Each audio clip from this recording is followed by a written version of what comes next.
Fadjet.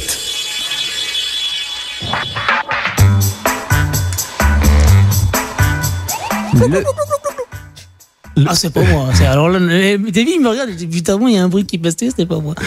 Le billet d'humeur avec Philippe. Eh oui, eh oui. Alors ces temps-ci, l'actualité globale ne prétend pas à rire. J'avoue avoir été un peu en peine pour trouver un sujet propice à épancher mon humeur billettiste. Donc comme à chaque fois que je me trouve confronté à une urgence chroniquesque, je consulte la liste des journées mondiales. Et ça tombe bien car il y en a précisément une aujourd'hui. Car non, c'est pas le cas tous les jours, figurez-vous. Sachez donc que ce 11 mai se trouve être la journée peu connue des espèces menacées. Alors les espèces menacées, vous allez me dire, c'est pas ça qui manque. Enfin, justement, si, une espèce menacée finit toujours par manquer quand elle a disparu, forcément. Bah oui. Alors bien sûr, vous pensez tout de suite à ces grosses peluches, genre mammifères types tels que les tigres, ours et autres phoques, ces grosses boules de poils, quoique le phoque que l'on a tous eu dans les mains quand on était bébé. Enfin, des fausses, pas des vraies vivantes, les mammifères, les tigres et tout ça. Mais n'oubliez pas que toutes les espèces que l'on connaît moins et qui ont une importance vitale au sein de nos écosystèmes. Le but de cette journée, nous dit-on, est donc d'encourager la population à s'informer et à prendre conscience des menaces pesant sur les espèces, de promouvoir des exemples couronnés de succès de rétablissement de certaines d'entre elles, et de faire connaître les initiatives de préservation des espèces partout dans le monde. Et figurez-vous, ils sont captivés. Et figurez-vous qu'il existe même une liste rouge des espèces menacées qui permet de connaître et d'appréhender ces disparitions accélérées de certaines d'entre elles. Certaines espèces menacées de disparition sont migratrices et se déplacent aisément d'un continent à l'autre, notamment de la France vers l'Angleterre, essentiellement les grandes villes telles que Paris ou Londres, avant que de regagner leur nid douillet, même si parfois trop chauffé.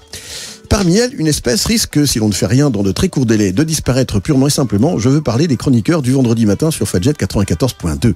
En effet, l'un de ces éminents spécimens, voyageur impénitent et devant l'éternel, va disparaître de la grille incessamment sous peu, à savoir ce vendredi 11 mai.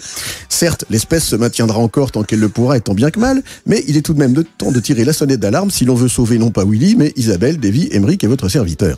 Car oui, chers auditeurs, le spécimen qui disparaît funestement de cette grille de classification, de programmation, n'est autre que notre cher et futur regretté Michael. Alors nous direz-vous, pourquoi cette extinction de la voix de notre collègue? Est-ce le générique terrifiant de la chronique d'où ça vient, qui le voyait se précipiter, blême et les cheveux dressés sur la tête sous la table? Sont-ce mes jeux de mots? La désinvolture d'Emeric, quasiment systématiquement le dernier arrivé au studio? Ou les sempiternels véhicules en panne en direction de Toul, Metz ou Lunéville de Davy? Eh oui. Eh bien non, ce sont les horaires de son nouveau boulot. Vous voyez l'influence des activités professionnelles sur le radiosystème.